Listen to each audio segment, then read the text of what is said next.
tapi mungkin lama-kelamaan akan jadi baik. Dari segi jangka pendeknya, permainan Malaysia Indonesia akan lebih agresif, standar latihan yang naik. Dan dari segi jangka masa panjangnya, pemain Indonesia mungkin akan lebih cepat berfikir, kuat.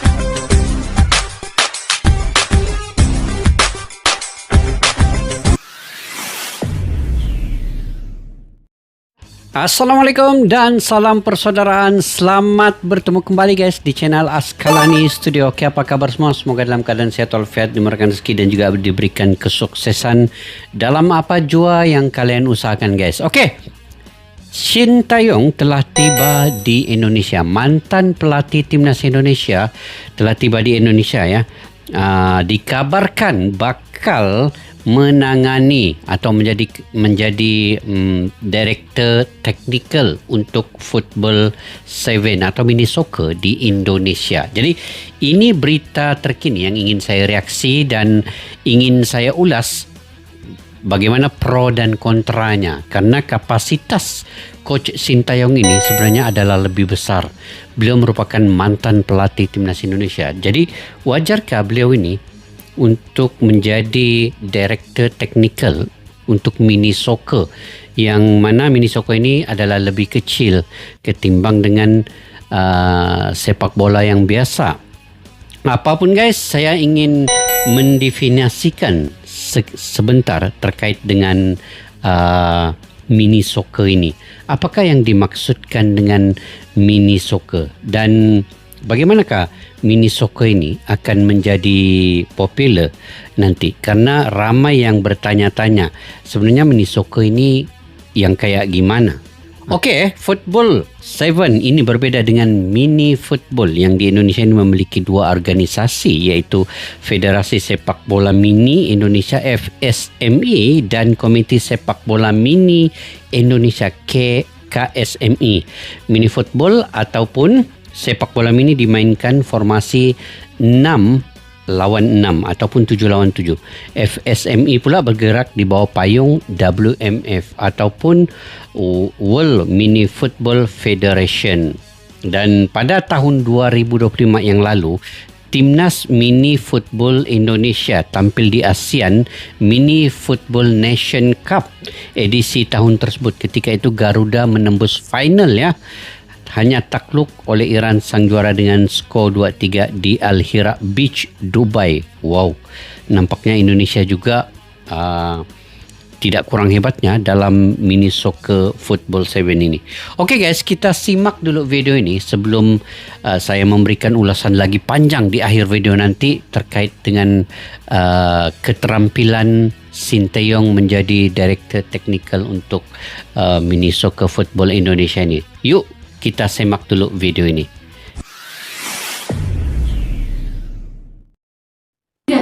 Foto dulu, foto. Oke, sekali lagi. 1. Mantan pelatih timnas Indonesia gabung Indonesia Football dengan 7. Shin Tae-yong sebagai Technical Advisory Coach atau DIRTEC, yang disebut sebagai DIRTEC.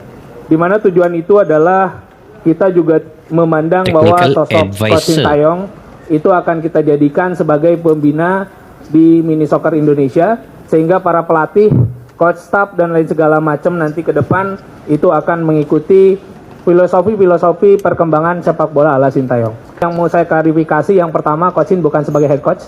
Lalu yang kedua adalah dengan Coach Shin Tae-yong juga bukan jangka pendek, artinya kita ke depan juga akan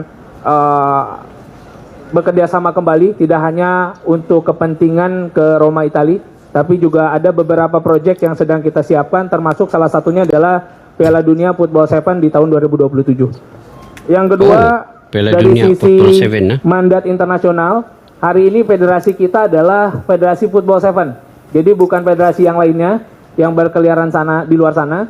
Lalu yang kedua, di internasionalnya, federasinya namanya The Federation International Football 7 atau disingkat FIF7 yang bermarkas di Brazil.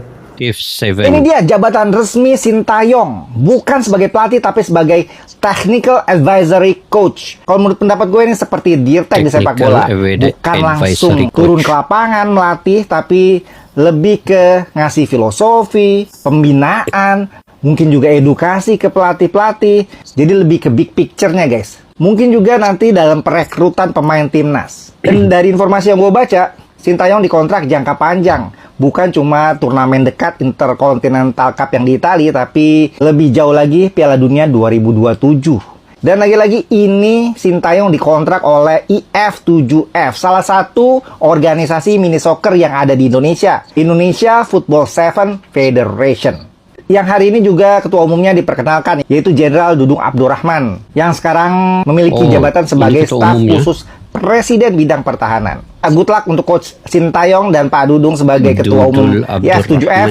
Semoga aja mini soccer, sepak bola mini football di Indonesia lebih bergairah lagi dan bisa bikin harum nama Indonesia. Gimana guys menurut kalian? Terjawab sudah guys, jabatan yang dipegang oleh Sintayong. Ini dia guys, Sintayong bukan sebagai pelatih timnas mini soccer Indonesia, tetapi sebagai Technical Advisory Coach atau pelatih penasihat teknis timnas mini soccer Indonesia. Dan yang rekrut Sintayong bukan dari FSMI guys, tetapi dari F7 Indonesia. Acara pengenalan STY sebagai pelatih penasihat teknis timnas Indonesia sekaligus mengenalkan F7 Indonesia sebagai Federasi Mini Soccer Indonesia. Untuk informasi aja guys, F7 Indonesia adalah Federasi Mini Soccer di Indonesia yang bermain 7 lawan 7 dan juga mengenalkan ketua umumnya, yaitu Pak Dudung Abdurrahman. Tugas Pak STY ini adalah mencari pemain-pemain yang akan bermain di timnas mini soccer Indonesia yang akan bermain gak hanya yang di turnamen Italia seperti yang gue bilang kemarin,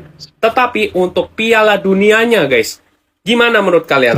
Piala Dunia ini targetnya. Iya, pemirsa, di informasi selanjutnya, film dokumenter The Longest Wait yang mengangkat perjuangan timnas Indonesia menembus pentas sepak bola dunia ini siap dirilis. Ya, Sheila dan pemirsa, sementara Sintayong yang pernah menjadi bagian timnas saat berjuang menembus pentas dunia dikabarkan akan kembali melatih pemain Indonesia.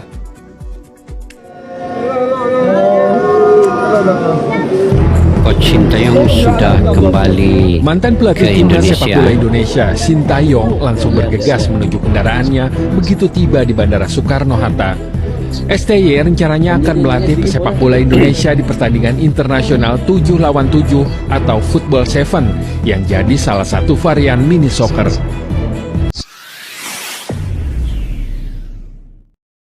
Oke guys, mini soccer di Indonesia adalah bentuk modifikasi permainan sepak bola yang dimainkan 7 lawan 7 ya di lapangan rumput sintetis. Selalunya berukuran lebih kecil yang pada umumnya 40 meter lah begitu. Olahraga ini sering disebut Football 7 ataupun sepak bola mini.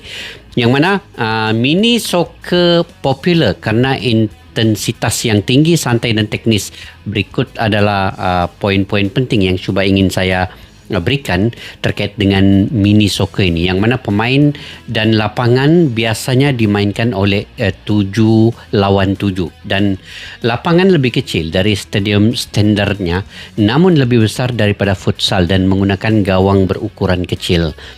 Contohnya sering digunakan sebagai ajang olahraga rekreasi karyawan, komunitas, sehinggalah turnamen tingkat sekolah ataupun seperti SMA. Perbedaan futsal ataupun mini soccer ini menggunakan rumput sintetis, sedangkan futsal menggunakan lapangan indoor ataupun parket ataupun interlock. Struktur di Indonesia terdapat 2 organisasi utama, yaitu Federasi Sepak Bola Mini Indonesia FSMI dan Komite Sepak Bola Mini Indonesia KSMI. Jadi antara faedah yang boleh meningkatkan stamina jika bermain dengan soccer mini ini karena ini lebih tinggi dia punya kelajuan permainan ini. Jadi Sintayong, mantan pelatih timnas Indonesia, dikabarkan akan menjadi, bukan lagi dikabarkan, ini sudah pun diresmikan, beliau menjadi penasihat advisor ataupun penasihat teknis kepada Football 7 ini. Jadi bagi Sintayong, menangani timnas Football 7 Indonesia akan menjadi tantangan yang tersendiri. Karena sebelumnya STY melatih timnas Indonesia dalam rentang 5 tahun, ia tercatat menangani skuad Garuda level senior sebanyak 63 kali dengan rekor kemenangan 42, yaitu 86%. Ini baik ya sebenarnya. STWA juga pernah menjadi arkitek untuk timnas U20 dan U23.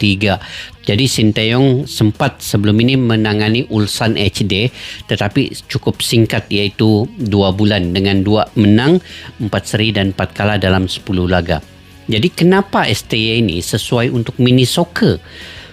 Yang pertamanya gaya high intensitas atau pressing. STY terkenal dengan pressing yang laju, transisi yang cepat, disiplin, taktikal, dan dalam mini soccer ruangan ini kecil, keputusan mesti cepat. Ini memang gaya STY.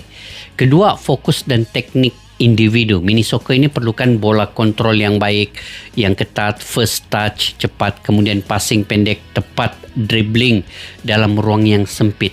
Jadi ini juga STY boleh tingkatkan skill individu pemain-pemain Indonesia ini melalui nasihat-nasihat yang beliau berikan nanti. Yang ketiganya, decision making lebih cepat dalam mini soccer, iaitu tiada masa pegang bola lama. Pemain kena fikir cepat, reading game movement tanpa bola reaksi pantas. Jadi ini yang kemahiran STY. Keempat, sesuai untuk pembangunan pemain muda. Mini soccer sangat bagus sebenarnya untuk akademi grassroots yang di bawah.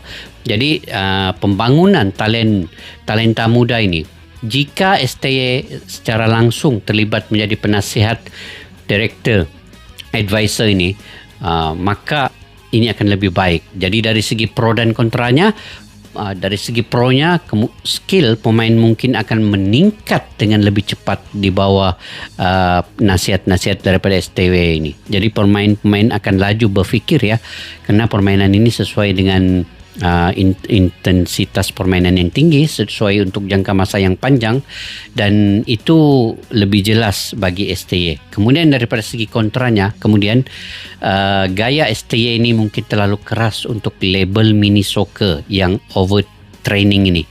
Mungkin itu perlu lapangan yang lebih besar, dan mungkin ini tekanan kepada pemain-pemain. Tetapi mungkin lama-kelamaan akan jadi baik. Dari segi jangka pendeknya, permainan mini soccer Indonesia akan lebih agresif, standar latihan yang naik. Dan dari segi jangka masa panjangnya, pemain Indonesia mungkin akan lebih cepat berfikir, kuat teknik dari segi teknisnya, dan juga tahan ketahanan. Ini akan memberikan impak kepada Football 7 mini soccer Indonesia ini, yang mungkin targetnya akan ke Piala Dunia dan juga tournament di Italia, Roma Italia nanti. Jadi saya fikir itu antara beberapa analisa yang saya boleh kongsikan kepada anda semua. Jika kalian punya pandangan pendapat sendiri, kalian boleh komentar ya di ruang kolom di bawah ini. Oke, sampai kita jumpa lagi. Assalamualaikum warahmatullahi wabarakatuh. Bye-bye. Askalana Studio untuk kita channel yang bereaksi tentang apapun yang ada di Indonesia, channel YouTube dari Malaysia di Askalani Studio. Jika mau tahu tentang Indonesia, ayo like and subscribe channel kami Askalani Studio.